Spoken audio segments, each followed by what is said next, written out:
Enzo Recto, kalaban ang katiwalian at kasinungalingan, kakampi sa katotohanan at kabutihan. Kailangan na ni Marcos Jr. na magdesisyon na ipagpatuloy ang pag-impeach kay Sara. Although naihain na ang impeachment dito, kailangan niya itong suportahan at hindi pagbawalan. Dahil ayon sa isang political analyst na si dating Secretary Ronald Lamas, na dapat magkaroon na ng paninindigan itong si Marcos Jr. na tanggalin na si Sara Duterte bilang Vice President ng ating bansa. Bakit daw? Para hindi ito magmukhang weak leader at magmukhang takot sa kanyang mga kalaban. Anyway, para po sa iba pang paliwanag ni Lamas, panoorin po natin ito. Prof, oo, Sec, hindi ba tayo mag-aaksaya ng panahon at mag-aaksaya ng budget para ilalaan dyan sa ganyang, sabi mo nga partner kanina? Yun ang punto ng presidente. Oo. Aksaya ng oras at saka pera. Oo. Hindi, pwedeng ganun yung possibility, no? Lalo na kung mabibigo yung impeachment. Pero baka yung impeachment ay pagtulong din naman sa bansa. Dahil kung ganyan ka-toxic, ganyan ka-divided, yung bakbakan, ganyan ka-open warfare, baka wala rin magawa yung Kongreso at saka Senado sa parating na 3 taon bago matapos yung termino ng presidente. Ikalawa ay kung magsusurvive halimbawa yung nag-threaten sa presidente ng assassination at sa kanyang asawa at sa kanyang sa speaker, sa kanyang pinsan, at yung mismo yung tatay ay nagko-call ng pabagsakin siya through a coup or a mutiny, baka kung mag-survive yung mga nagte-threaten sa kanya, magmumukha siyang weak leader at maging lame duck siya ng kahit 3 years pa bago matapos yung kanyang term. At kung sakaling mag-survive yung mga Duterte, especially si Sara, magkakaroon sila ng momentum. Dahil yung mga ibang mga politiko na umalis sa kanila, baka magsimulang bumalik. Dahil ang tingin nila ay umatras yung presidente at lumakas yung vice president dahil nag-survive. At yung vice president, kahit bumababa sa mga surveys, ay patuloy na nasa top 2 ng mga possible president sa 2028. Prof. So yung mga nawala sa kanila, nag-hemorrhage kasi yung kanilang political base, ay baka magbalikan. Prof. Babalikan yan. Pero Prof, ito... Kaya maapektuhan yung leadership o yung gobyerno ni President Bongbong. Yan actually yung susunod kong tanong sa politically, hindi ba parang baka isipin ng taong bayan o ng mga kababayan natin na ala ka pala takot ka pala Bahagang buntot mo pala dyan kita mo, wala ka magawa, sinopla ka lang ng vice presidente mo. Alam mo yun, yung parang weak ang dating, lalong marireinforce. Hindi kaya ganun ang mangyari doon? Kaya nga, pwede kasi na the best of both worlds yung presidente. Nakapag-distansya siya doon sa impeachment, pero kung magtagumpay yung impeachment, the best of both worlds siya.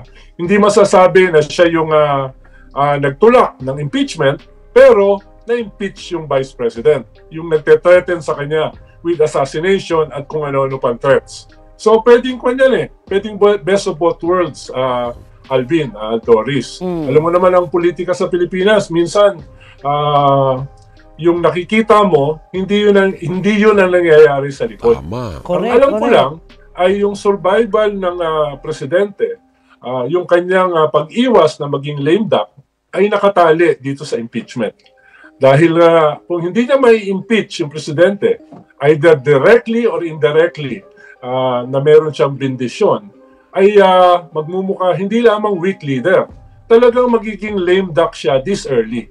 At malamang, lalakas yung mga Duterte na ngayon ay mahina na, baka lumakas pa sila after the midterms. At alam mo naman, Alvin, Doris, itong mga Duterte ay gaganti ito. There will be hell to pay. At tingin ko, alam naman yon ng mga Marcoses at ng kanilang mga kaalyado. Gagantihan sila kung sakaling makabuelo ang mga Duterte at makabalik sa 2028. So what he Kaya cannot labanan do... to ng political survival, hindi to labanan lamang ng mga forma. Tama. Hindi to labanan lamang ng patumpik-tumpik. Ito ay labanan ng political survival ng mga Marcoses o ng mga Duterte. So kung parang... sila kukurap, talo siya. So parang what he cannot do directly, he will have to do indirectly. Nakuha mo, Alvin. Di ba? Pag hindi kaya sa hayagan, obvious, sa pailalim, pwede niyang gawin. Although, syempre, ito, usapang political na ito, analyst yan si Ronald. We're not saying na yan ang nangyayari. Pero pwedeng yan ang nangyayari. Parang tayo naman ay naghuhuntahan lang. Tama. Labas mo na Hindi naman natin sinasabi na ito talaga yung nangyayari. Diba? Tayo lang naman ay naghuhuntahan lang, naghuhulaan. No? Pero wala tayong alam sa talagang mangyayari. No? Dahil lang natin mula sa ating vantage point. Dahil labanan ito ng political survival, hindi pwede rito yung patumpik-tumpik. They have to go for the jugular. At yun yung ginagawa ng mga Duterte. Sumisigaw sila, halimbawa, kung papanoorin yung EDSA Shrine, ibagsak ang presidente. Diba? Yun ang nakalagay sa mga placards nila at mga streamers. Yun din ang sinabi ni Digong nung nag-press con siya sa Davao. Diba? At ano pa naman yung mas titindi dun sa assassination threat na very public, lumabas sa buong mundo. No? Correct. Nabasa ko sa iba't ibang mga media outlets around the world. So, open warfare na ito at political survival nila ang nakataya. Kaya ang tingin ko ay hindi medya-medya itong labanan na ito within the next few weeks or even a few months. Hindi ito mare-resolve in the next years. Mare-resolve to in the next months. Kung sino talaga ang mananalo or magsusurvive. Kung sinong kukurap. Kung sinong kukurap. Tignan natin kung sino kukurap. Paano kasi parang hindi kaya pwede ang gustong gawin naman ng presidente ay ipakita sa taong bayan na ang vice-presidente talaga ay brati nila. Tingnan nyo po kung anong pinaggagawa niya, di ba? Ako ayoko na niyan. Gusto ko tutok ako sa ekonomiya. Tutok ako sa mas importante. Pero tingnan po ninyo ang ating vice-presidente kung ano-anong pinagkakaabalahan to destabilize the government. Kasi maintindihan kaya yan ng mga tao. Baka yun ang gusto niyang ipakita sa mga kababayan natin, Secretary. Dahil natumbok mo Natumbok mo yung mga stories behind the headlines, di ba? Yan yung mga nangyayari usually behind the scenes, no? Yan yung mga laro. Pero syempre aayusin nila yan later in terms of communication. Paano ba nila i-communicate yan para yung tanong ni Doris, paano mauunawaan ng tao yan, no? Kanya-kanya lang spin yan. Kanya-kanya lang spin yan. Dahil ang sinasabi ng Vice President nitong nakaraang 2 months, 3 months, ay talagang itong mga hearing na ito in aid of impeachment. In aid of impeachment. Yung presidente naman, kahit for the first time sumagot siya dun sa Vice President, ay after nun, medyo dumistansya siya ng konti. Dahil ayaw naman niya na yung presidente ay makitang siya yung aktibong nagpapatanggal o nagpapa-impeach sa kanyang Vice President. Yan po mga kabunyog, narinig po natin ang paliwanag ng isang political analyst na dapat mayroong gawin na rin si Marcos Jr. dito sa sinusulong na impeachment laban kay Sara. At mas malaki ang maitutulong niya kung magpupursigi siya. Dahil alam naman natin, itong impeachment ay hindi mangyayari kung hindi aayon ang mga senador dahil kung ito man ay makalusot sa Kamara, sa Senado medyo malabo.